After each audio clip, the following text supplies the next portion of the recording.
உச்சக்கட்ட கோபத்தில் சூரியகுமார் யாதவ் ஆசிய கோப்பையுடன் ஓடிய பாகிஸ்தான் அமைச்சர். எவ்வளவு கேவலம் தெரியுமா? பாகிஸ்தானை வீழ்த்தி இந்திய அணி 9வது முறையாக ஆசிய கோப்பையை வென்றது. இருப்பினும் இந்த போட்டிக்கு பிறகு பாகிஸ்தான் அமைச்சர் நக்வியிடமிருந்து இந்தியா கோப்பையை பெற மறுத்துவிட்டது. இதனால் நக்வி ஆசிய கோப்பையை எடுத்துக்கொண்டு கிளம்பிவிட்டார்.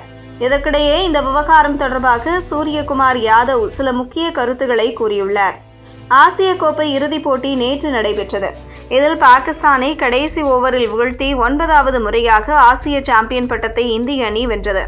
இருப்பினும் அதன் பிறகு ஆசிய கிரிக்கெட் கவுன்சில் தலைவரும் பாகிஸ்தான் அமைச்சருமான நக்வியிடமிருந்து கோப்பையை வாங்க இந்தியா மறுத்துவிட்டது. இதையடுத்து ஆசிய கிரிக்கெட் கவுன்சில் தலைவரும் பாகிஸ்தான் அமைச்சருமான மொஹ்சின் நக்வி ஆசிய கோப்பையையும் பதக்கங்களையும் எடுத்துக்கொண்டு மைதானத்திலிருந்து வெளியேறினார். இறுதிப் போட்டியில் வென்ற அணியிடம் கோப்பையையும் பதக்கங்களையும் தராமல் அதை கையோடு நக்வி எடுத்துக்கொண்டு சென்றது சர்ச்சையாக வெடித்தது. இதற்கிடையே நக்வி செயல் குழந்தைத்தனமானது என்று இந்திய T20 கேப்டன் சூரியகுமார் யாதவ் விமர்சித்துள்ளார்.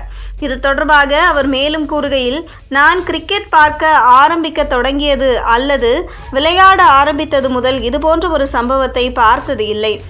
சாம்பியன் அணிக்கு கோப்பை மறுக்கப்படுவதை இதுவரையிலும் நான் பார்த்ததில்லை.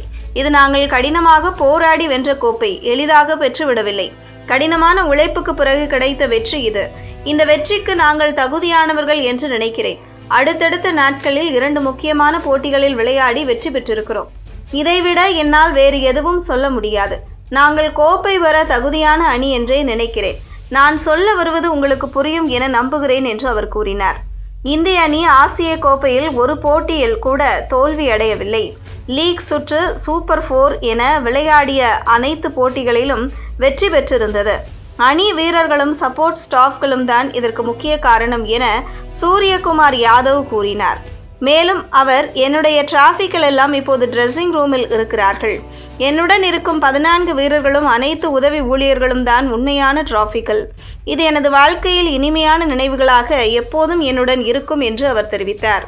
பாகிஸ்தானின் உள்துறை அமைச்சரிடமிருந்து கோப்பையை ஏன் இந்திய அணி வாங்க மறுத்தது என்று ஒரு செய்தியாளர் கேட்டபோது சூரியகுமார் யாதவ் அதற்கு நகைச்சுவையாக பதிலளித்தார். அவர் மேலும், ரிங்கு சிங் ஒரு பவுண்டரி அடித்தார். இந்தியா ஆசிய கோப்பையை வென்றது. அதன் பிறகு நாங்கள் வெளியே வந்து கொண்டாடினோம். திலக், குல்தீப் மற்றும் பாய் ஒரு கார் பெற்றார்கள். அதையும் கொண்டாடினோம். வேறு என்ன வேண்டும் என்று கேட்டார்.